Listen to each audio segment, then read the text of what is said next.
TNTV Tamil ஊடகம், தனித்துவமான தமிழ் ஊடகம். உலகெங்கிலும் வாழும் டிஎன்டிவி தமிழ் ஊடகம் பார்வையாளர்களுக்கு அன்பு வணக்கம்.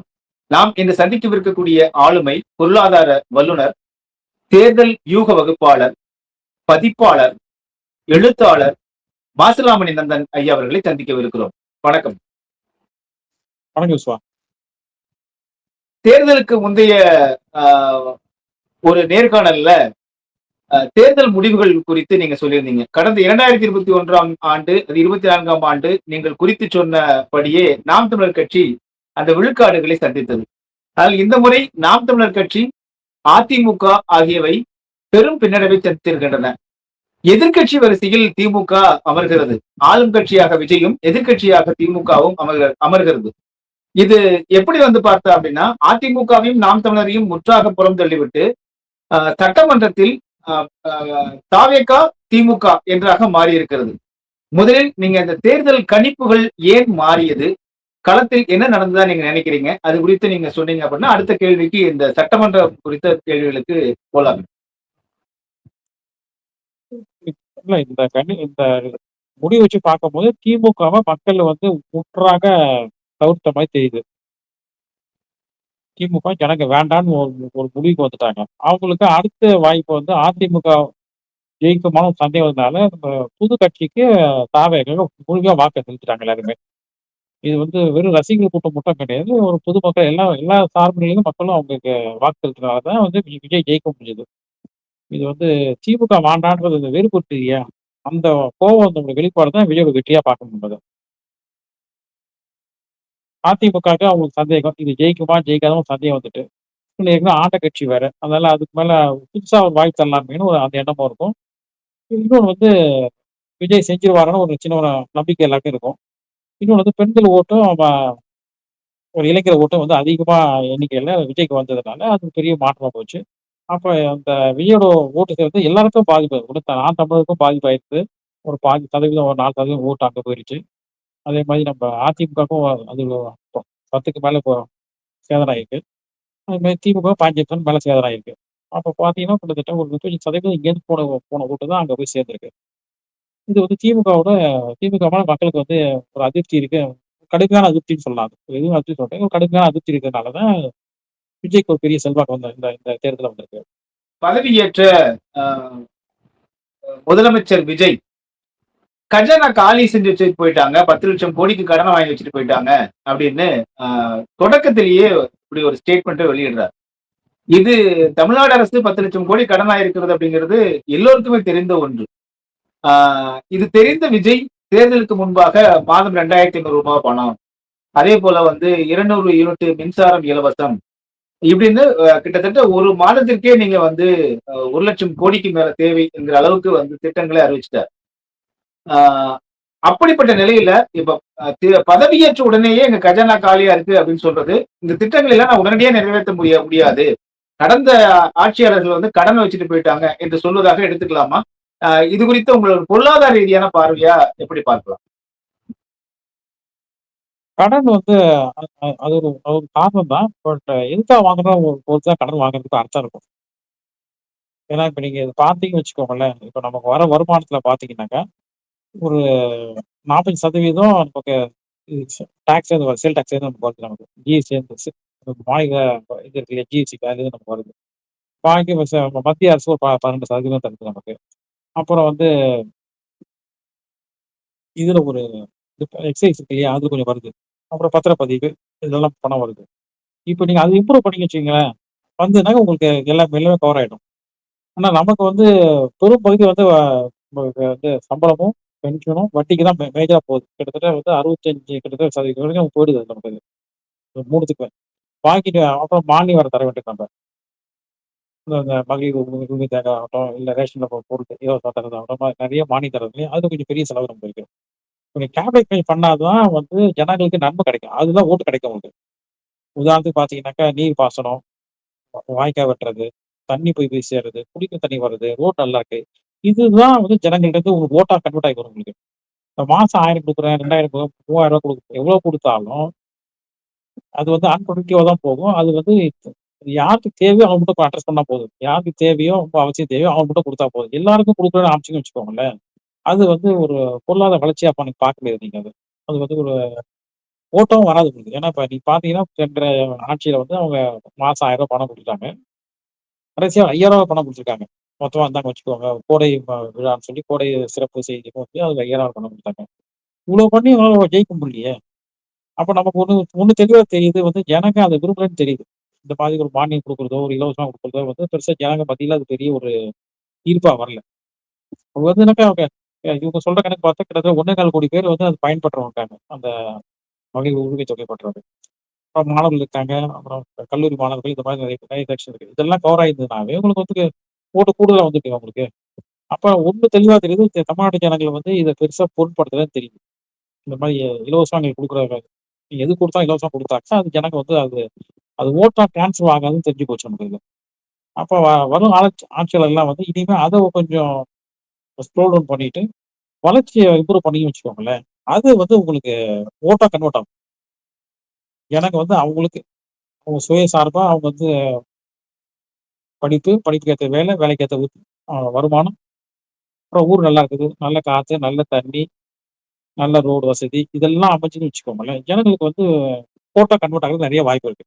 விஜய் பொறுப்பேற்று இன்னும் ஒரு 4, 5 நாட்கள்ல மகளிர் உரிமை தொகைய 14, 15ஆம் தேதி மாதம் வரவு வச்சுட்டு இருந்தாங்க. தேர்தலுக்கு முன்பாக 3 மாதத்து தொகையும் கூடுதலாக ஒரு ரூ. 2,000 கோடை ஒரு நிவாரணம் என்கிற பெயரில ஒரு ரூ. 5,000 வரவு வச்சுட்டாங்க. அதன் பிறகு தேர்தல் முடிந்து வரக்கூடிய 14, 15ல மீண்டும் அந்த பெண்களுக்கு உரிமை தொகை கொடுத்தாகணும். ரூ. 1,000 என்கிற முந்தைய திமுக அரசினுடைய திட்டத்தை வைத்துக் கொண்டாலே 1,300 கோடி ரூபாய் பக்கமா தேவைப்படுது. ஏன்னா 1,30,00,000 பேருக்கு கொடுக்குறாங்க. இப்ப இவர் ரூ. 2,500 என்று அறிவித்திருக்கிறார். அப்ப கிட்டத்தட்ட 2,600, 3,000 கோடி ரூபாய்க்கு மேல வந்து தேவைப்படுகிறது மாதம் ஒன்றுக்கு. இது எப்படி விஜய் சந்திப்பார் அப்படின்னு நீங்க சொல்றீங்க. ஏன்னா ஏற்கனவே நீங்க வந்து ஆஹ் இந்த வரக்கூடிய வருமானம் என்பது வட்டியாகவும் அதே போல ஊதியமாகவும் இது போலவே போயிருது, இலவசங்களா போயிருது அப்படிங்கும் போது வந்து ரூ. 12 தான், 100க்கு ரூ. 12 தான் முதலீடாக இருக்குன்னு நீங்க பலமுறை சொல்லியிருக்கீங்க. இப்போ அப்படிப்பட்ட சூழ்நிலை கஜானா காலியா இருக்குன்னு சொல்லும்போது அந்த ரூ. 2,500 இவர் தருவாங்களா அல்லது அந்த ரூ. 1,000 தரப்படுமா அப்படிங்கிற ஒரு கேள்விக்குறியா இருக்கு. இது எப்படி நீங்க பாக்குறீங்க? 1000 குடுத்துருவாங்க. அதுலலாம் ஏன்னா ரொம்ப ரொம்ப கெட்ட குடுத்துரும் அது அந்த பயம் இருக்கும் அவங்களுக்கு. அதனால 1000 நிச்சயமா குடுத்துருவாங்க. அதுல வந்து தாமதம் செய்ய மாட்டாங்க. இன்னொன்னு வந்து ஒரு ஒரு தனிநபருக்கும் அரசாங்கத்துக்கும் வித்தியாசம் இருக்கு. தனிநபர் வந்து ஒரு தொழில் பண்ணாலும் சரி, வருமானம் பண்ணாலும் சரி, ஒரு ஒரு பிக்ஸட் இன்கம் இருக்கும். ஒரு தொழிலுக்கு இப்ப மாதம் சம்பளம் வாங்குறவங்களுக்கு மாசம் ஒரு சம்பளம் ஒரு பிக்ஸட் ஊதியம் வந்து நிர்ணயம் பண்ணிருப்பாங்க சம்பளம்ன்றது. இப்ப தொழில் பண்றவங்களுக்கு வந்து சென்ற ஆண்ட வச்சு கண்டுபிடிச்சிடலாம். இந்த வருஷம் அவங்களுக்கு என்ன வருமானம் வரும்ன்றது.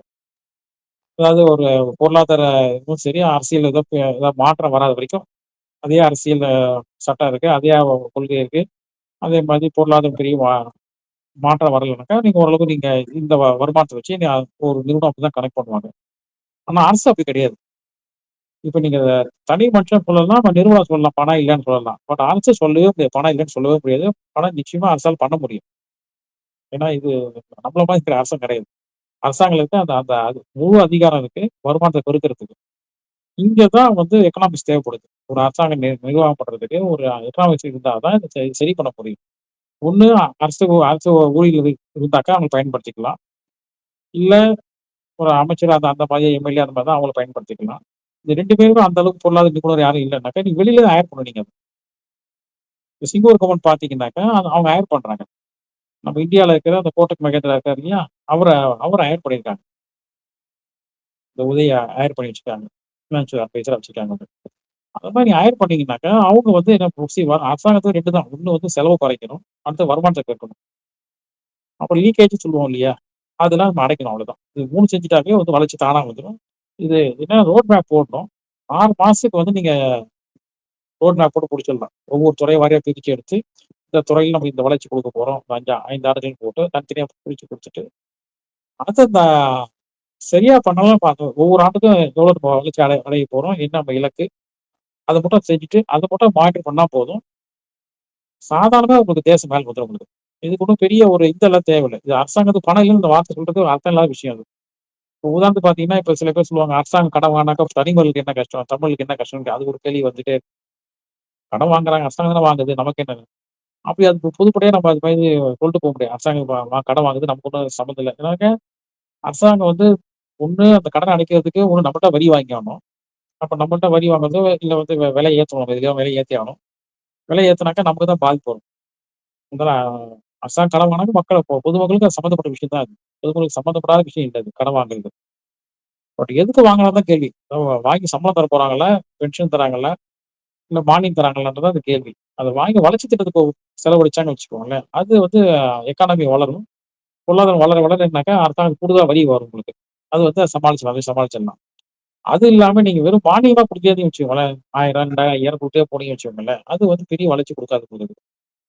அந்த வளர்ச்சி குடுக்காத தான் உங்களுக்கு ஓட்டா வரல இந்த வாட்டி நம்ம நம்ம நம்ம முன்னயே ஓட்டி பேசுவோம். இதுதான் தெரியும். குடுக்குற காசு வந்து அது ஓட்டா வருமான்னு கேட்டுருந்தோம். அது தெரிஞ்சு போச்சு. அது வந்து ஓட்டா வரலன்னு தெரிஞ்சு போச்சு. ஜனங்க வந்து அது பெருசா முக்கியத்துவம் தெரியும். ஏன்னாக்கா இந்த ரூ. 1000 வந்து அவங்களுக்கு பெரிய தொகை இல்லன்னு தெரிஞ்சு போச்சு. பெருவாரியான மக்களுக்கு.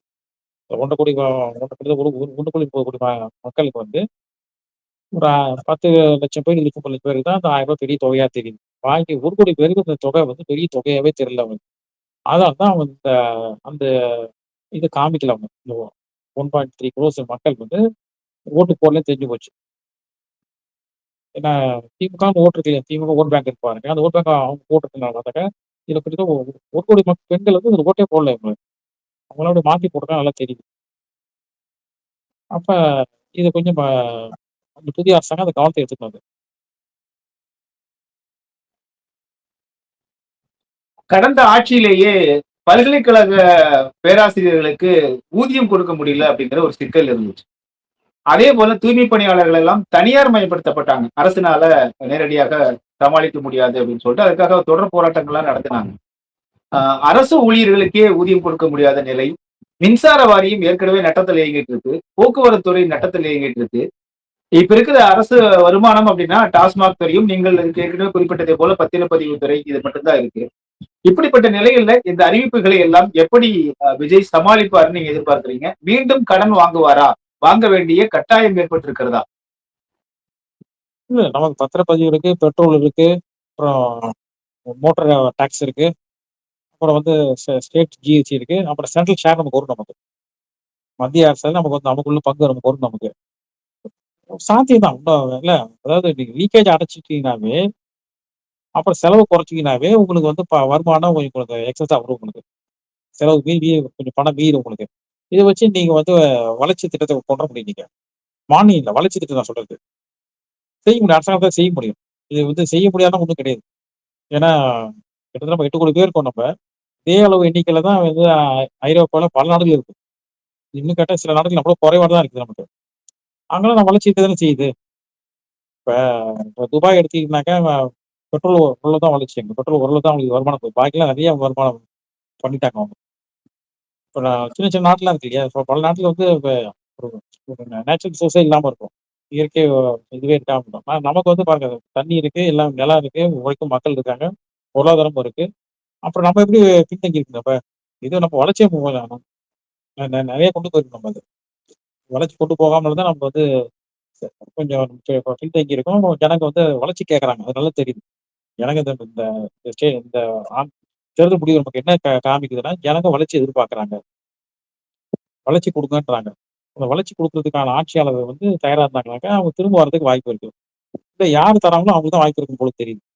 எனக்கு ஸ்டாலின் சொன்னார் இல்லையா? தொடர்ந்து ஸ்டாலின் 2 தமிழ்னு சொன்னாரு. பட் ஜனங்க அத விரும்பல தெரிஞ்சு போச்சுல்ல. ஜனங்க அத விரும்பல தெரிஞ்சு போச்சு பாருங்க. அப்ப ஜனங்க வந்து வளர்ச்சி நோக்கி போகணும்னு எதிர்பார்க்குறாங்க. எல்லாருக்கும் ஒரு அடிப்படை வசதியோட நல்ல நல்ல கட்டமைப்போட நல்ல வாழணும்னு எதிர்பார்க்குறாங்கன்னு தெரியுது. அதுக்கு தான் இந்த தேர்தல் முடிவு நமக்கு காமிக்குது. அரசாங்கத்த காசு இல்லன்னு அது சொல்லணும் அவசியம் இல்ல. கடன் வாங்குறதும் ஒரு பெரிய தப்பு இல்ல. ஆனா கடன் எதுக்கு வாங்குறது முக்கியம் உங்களுக்கு. ஒரு அணை கட்டுறதுக்கோ, ஒரு ஒரு ரோடு போடுறதுக்கோ, ஒரு பாலம் கட்டுறதுக்கு இதுக்கெல்லாம் கடன் வாங்க தப்பே கிடையாது. ஒரு ஹாஸ்பிட்டல் கட்டுறதுக்கு, ஏன்னா இதெல்லாம் வந்து உங்களுக்கு வெல்ஃபேர் ஸ்கீம்ஸ் இது பாருங்க. அதாவது கட்டமைப்பாங்க, உள்கட்டமைப்பாங்க. இதெல்லாம் இன்வெஸ்ட் பண்ணீங்கன்னாக்கா உங்களுக்கு வந்து மக்கள் பயன் கிடைக்கும். இப்ப கல்விக்கு பண்றீங்க. இதெல்லாம் நீங்க இப்ப என்னன்னாக்கா இந்த அரசாங்கம் என்ன பண்ணும் பிரைவேட் நிறைய வளர்த்து விட்டுறணும். நிறைய பிரைவேட் வளர்த்து விட்டுட்டா என்ன ஆயிடும்னாக்கா உங்களுக்கு குரோத் கொஞ்சம் வேகமா வந்துரும் உங்களுக்கு. அரசாங்கம் இன்வெஸ்ட் பண்ண வேணாம். ஏன்னா அரசாங்கத்துல பணம் கிடையாது இன்வெஸ்ட் பண்றதுக்கு இப்ப. பிரைவேட் நிறைய வளர்த்து விட்டா போதும். ஓரளவு வந்துரும். உதாரணத்துக்கு பார்த்தீங்கன்னா, நீங்க கல்வியில பார்த்தீங்கன்னா, ஏன் இந்த அளவுக்கு வளர்ச்சிருக்குனாக்கா, அது தனியாருடைய பங்களிப்பு ரொம்ப அதிகம் உள்ளது. அப்போ நீங்க அது ஒரு இது இருக்கு. இப்ப பணம் நிறைய வாங்குறாங்கன்னு ஒரு குற்றச்சாட்டு இருக்கத்தான் செய்யும். அத கவர்மெண்ட் கண்ட்ரோல் பண்ணலாம். இப்ப மாநில இதுல சொல்றேன். பள்ளி அளவுல பார்த்தீங்கன்னா, அவங்க ஃபீஸ் ஃபிக்ஸ் பண்றாங்க ஸ்டேட் கவர்மெண்ட். அது கரெக்ட்டா ஃபிக்ஸ் பண்ணி குடுத்தா போதும். இதுக்கு மேல வாங்காதீங்கன்னு சொல்லலாம். இந்த தரம் பிரிச்சு ஏ கிளாஸ், பி, சின்னு பிரிச்சுட்டு, இந்த தரத்துல உள்ள பள்ளிகளுக்கு இவ்வளவுதான் ஃபீஸ் வாங்கணும்னு ஒரு தரம் நிர்ணயம் பண்ணிட்டீங்கன்னாக்கா, ஜனங்க அதுக்குள்ள இதுவா இருப்பாங்க. அதே மாதிரி கல்லூரிக்கும் சரி, அ பொறியியல் கல்லூரிக்கும் சரி, இந்த அறிவியல் கலைக்கல்லூரிக்கு இங்க பிரிச்சு குடுத்துட்டாக்கா, நம்ம அந்த அளவுக்கு வளர்ச்சி கூட வந்துரும் நமக்கு. கல்வி வந்துட்டாவே கொஞ்சம் வளர்ச்சி வந்துரும். அப்புறம் அரசாங்கம் வந்து அந்த விவசாயத்துக்கு கொஞ்சம் கவனம் செலுத்தணும். எனக்கு தூர் வராம இருக்கணும் ரொம்ப குற்றச்சாட்டு இருக்கு. தண்ணி வரலன்னு குற்றச்சாட்டு இருக்கு. முறையா தண்ணி தேக்கி வைக்கணும். பாசனத்துக்கு ஹெல்ப் பண்ணாங்கன்னாக்கா, அது பெரிய விவசாயம் பெரிய வளர்ச்சி வரும். விவசாயம் வளர்ச்சி வந்ததுனாக்கா, உங்களுக்கு கிராம பொருளாதாரம் முன்னுக்கு வந்துரும் உங்களுக்கு. ரோட் மேப் போட இருக்குல்ல, அவங்க அந்த ரோட் மேப் போடுறாங்க இல்லையா? என்ன செய்யணும்னு திட்டம் போடுறாங்க இல்லையா? எப்படி செய்ய போறாங்க? என்னென்ன செய்ய ஒவ்வொரு துறைவாசியா அவங்க சொல்லிட்டாங்கன்னாவே, அத வச்சு கண்டுபிடிச்சலாம். இப்ப சரியான பாதையில போயிட்டு இருக்காங்களா இல்லையா? அதுக்கு மேல பெருசா தேவையில்ல. ஒவ்வொரு துறை வாரியா ரோட் மேப் போடுவாங்கங்க. ஒரு இப்ப வெள்ளை அறிக்கை ஒண்ணு வெளியிடுறேன்னு சொல்லியிருக்காரு. அப்போ அது அ அது என்னவா இருக்கும் அது? அந்த வெள்ளை அறிக்கைங்கிறது வரவு செலவு தானே இருக்க போகுது அதுல. இல்ல எவ்வளவு கடன் இருக்கு? எந்தெந்த துறையில எந்தெந்த கிட்டத்தட்ட அரசாங்க தமிழகத்துக்கு பார்த்தீங்கன்னா 40 துறை வச்சிருக்காங்க. 49 தனியார் இது வச்சிருப்பாங்க. அதாவது பொதுத்துறை வச்சிருப்பாங்க. இந்த டாமின்னு இந்த மாதிரி நிறைய வச்சிருப்பாங்க. எலக்ட்ரிசிட்டி போர்டு இது மாதிரி வச்சிருப்பாங்க. இப்ப நம்ம போக்குவரத்து துறையெல்லாம் வச்சிருப்பாங்க இல்லையா? அதுல நமக்கு வந்து எவ்வளவு நமக்கு அசெட் இருக்கு, எவ்வளவு கடன் இருக்குன்னு காமிப்பாங்க. அப்ப எவ்வளவு கடன் வச்சிருக்கோம் நமக்கு. இதுதான் வெள்ளை அறிக்கை. அதாவது அதாவது ஒரு இந்த ரிப்போர்ட் வச்சுக்கலாம். ஒரு அரசாங்கத்தோட இந்த ரிப்போர்ட் அது ஃபினான்ஷியல் ரிப்போர்ட். இதுதான் வெள்ளை அறிக்கை. எந்த ஸ்டேட்டஸ் நம்ம இருக்கோம் நம்ம. எவ்வளவு கடன் வாங்கிட்டோம், எவ்வளவு மாசம் எவ்வளவு வட்டி கட்டுறோம். அப்புறம் எவ்வளவு ஒவ்வொரு ஒவ்வொரு நிறுவனத்திலையும் அரசு நிறுவனத்திலையும் எவ்வளவு கடன் வாங்கிக்கோம் நம்ம. அது எவ்வளவு நாள் செலுத்த போறோம் நம்ம. இதை பத்தி ஒரு ஒரு ஃபினான்ஷியல் ஸ்டேட்மெண்ட் வச்சுக்கோங்களேன். ஃபினான்ஷியல் ரிப்போர்ட் வச்சுக்கோங்க. அவ்வளவுதான். எல்லாருமே எல்லாருக்குமே இப்ப நம்ம சொல்றோம் இல்லையா? எனக்கு இவ்வளவு கடன் இருக்கு. எனக்கு வந்து ஒரு 50 லட்சம் கடன் இருக்கு. அசெட் 2 கோடி இருக்கு. நம்ம தனியார் ஒவ்வொருத்தரும் பேசுவோம் இல்லையா? அரசு ஒரு தனியார் நிறுவனமாகட்டும், தனியார் மனுஷனா பண்ற மாதிரி அரசு அவங்க இது காமிக்க போறாங்க. இதுல ஒண்ணும் என்ன இருக்கோ அதான் காமிக்க முடியும். அது ஒண்ணும் பெருசா ஒண்ணும் அத அது ஒரு பெரிய விஷயமா நான் எடுத்துக்கல. ஆனா சரி பண்ணணும். அதுதான் முக்கியம். சரி பண்றதுக்கான வேலை நம்ம பண்ணி ஆகணும் அது. அது வந்து ஒரு வார் ஃபுட்டிங்ல உட்காந்து ஒவ்வொரு துறையா எடுத்தாங்க வச்சுக்கலாம். 6 மாசம் போதும். 6 மாசத்துக்குள்ள நீங்க எல்லாத்தையும் நீங்க ஸ்ட்ரீம் பண்ணி குடுத்துட்டு, இதுதான் நம்ம ரோட் மேப் ஸ்ட்ரக்சர் பண்ணி குடுத்துட்டாக்கா, இந்த 6 மாசத்துல இருந்து கிட்டத்தட்ட 4 வருஷத்துக்கு நம்ம ஒவ்வொரு வருஷத்துக்கு என்னென்ன செய்ய போறோம்னு சொல்லி, அத வந்து நீங்க மானிட்டர் பண்ணா போதும். இந்த இந்த 3 மாசத்துல முடிச்சுக்கணும் ஏன் முடிக்கலன்னு சொல்லி, அதுக்கு என்ன இடர்பாடு பார்த்தா சரி பண்ணிட்டீங்கன்னாக்க, தமிழகம் பெரிய வளர்ச்சி பாதையில போகும்னு நான் முழுமையா நம்புறேன். இது வந்து ஒரு பின்தங்கிய மாநிலம் கிடையாது. ஒரு கல்வியிலும் சரி, மத்த விஷயத்துல நல்ல ஒரு முன்னேறிய மாநிலம். கடந்த 50 ஆண்டுகளா அதுக்கு ஒரு 2 ஆட்சியாளரும் பாடுபட்டிருக்காங்க. பிளஸ் தனியார் துறையும் ஒரு பெரிய பங்களிப்பு செஞ்சிருக்கு தமிழகத்துக்கு. அப்புறம் வெளிநாட்டுல இருந்து பணம் வந்திருக்கு. இதுக்கெல்லாம் நம்ம எனக்கு தெரிஞ்சு ஒரு பெரிய விஷயமே கிடையாது. ஒரு 6 மாசத்துல இருக்க செல் பண்ணி முடிச்சிடலாம். அது இல்ல பார்த்தீங்கன்னா வருஷத்துக்கு ஒரு 1,00,000 கோடிக்கு கடன் அடைச்சிடலாம் நம்ம. ஒரு 10 வருஷத்துல இவங்க சொன்ன அந்த 10 வருஷத்துல மெதுவா அடைச்சு முடிச்சிடலாம். அது வளர்ச்சி நம்ம கொட்ட முடியும் நம்மால. இது ஒரு எனக்கு தெரிஞ்சு ஒரு பெரிய விஷயமாவே தெரியல எனக்கு இது. ஒரு என்ன செய்யறாங்கன்னு பார்ப்போம். மிக்க நன்றிங்க. உங்க நேரத்தையும், உங்கள் அனுபவத்தையும் பகிர்ந்து கொண்டதுக்கு மீண்டும் மற்றொரு தலைப்புல உங்களை சந்திக்கிறேன். நன்றி. நன்றி விஸ்வா. கோயம்புத்தூர் மாநகரில் 16 வகை தரமான எண்ணெய் வகைகள் கண்முன்னே அரைத்து சூரிய ஒளியில் வைக்கப்பட்டு முறையாக விற்கப்படுகின்றன. நேரிலும் அஞ்சல் வழியாகவும் வாங்கிக் கொள்ளலாம். தொடர்புக்கு 9843 02838. டிஎன்டிவி தமிழ் ஊடகம், தனித்துவமான தமிழ் ஊடகம்.